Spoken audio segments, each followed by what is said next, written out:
মার্কিন যুক্তরাষ্ট্রের উচ্চ দক্ষ পেশাজীবীদের জনপ্রিয় ওয়ার্ক ভিসা H-1B নিয়ে এই মুহূর্তে এক চরম নাটকীয় পরিস্থিতি তৈরি হয়েছে।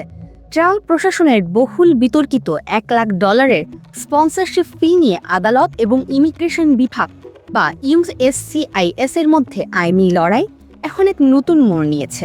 আর এর মাঝখানে পড়ে তীব্র অনিশ্চয়তায় দিন কাটাচ্ছেন হাজার হাজার চাকরি প্রার্থী ও মার্কিন নিয়োগকর্তারা। পুরো ঘটনাটি একটু সহজ করে নেওয়া যাক। গত বছর সেপ্টেম্বর মাসে ট্রাম্প প্রশাসন একটি বিশেষ ঘোষণা বা প্রোক্লামেশনের মাধ্যমে নতুন H-1B ভিসার আবেদনের জন্য নিয়োগকর্তাদের ওপর এককালীন $1 লাখ বিশাল ফি নির্ধারণ করে। এর মূল উদ্দেশ্য ছিল বিদেশি কর্মীদের নিয়োগ কঠিন করা। স্বভাবতই প্রযুক্তি খাত সহ বড় বড় মার্কিন কোম্পানিগুলো এর বিরুদ্ধে আদালতের দ্বারস্থ হয়।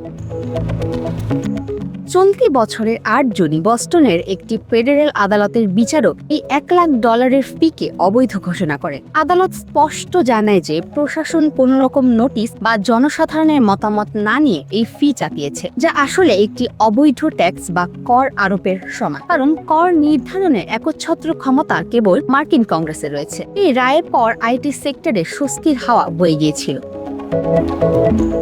কিন্তু সেই স্বস্তি স্থায়ী হয়েছে মাত্র 4 দিন। 12 জুন একই বিচারক সরকারের আপিল আবেদনের প্রেক্ষিতে তার নিজের দেওয়া রায়ের ওপর একটি অ্যাডমিনিস্ট্রেটিভ স্টে বা সাময়িক স্থগিতাদেশ জারি করেন। এর অর্থ হলো যতক্ষণ না উচ্চ আদালত চূড়ান্ত সিদ্ধান্ত নিচ্ছে, ততক্ষণ এই $1 লাখ ফি দেওয়ার নিয়মটি আবারও কার্যকর থাকবে।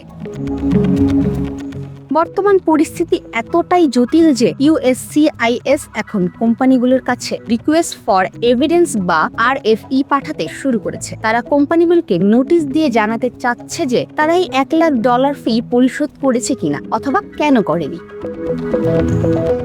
বিশেষজ্ঞরা বলছেন চলমান H-1B 2027 কাপ্তারিং এর আবেদনের শেষ সময় 30 জুন পর্যন্ত। তার আগেই এই টানাপোড়েন কোম্পানিগুলোকে বিপাকে ফেলেছে। আপাতত এই ফি বহাল থাকায় অনেক কোম্পানি এল ভিসা বা ও ভিসার মতো বিকল্প পথ খুঁজছে, আবার অনেকে রিমোট ওয়ার্ক মডেলে চলে যাচ্ছে। শেষ পর্যন্ত আপিল আদালত এই ফি বাতিল করে কি বহাল রাখে তার উপরই নির্ভর করছে আমেরিকার টেক ইন্ডাস্ট্রির ভবিষ্যৎ।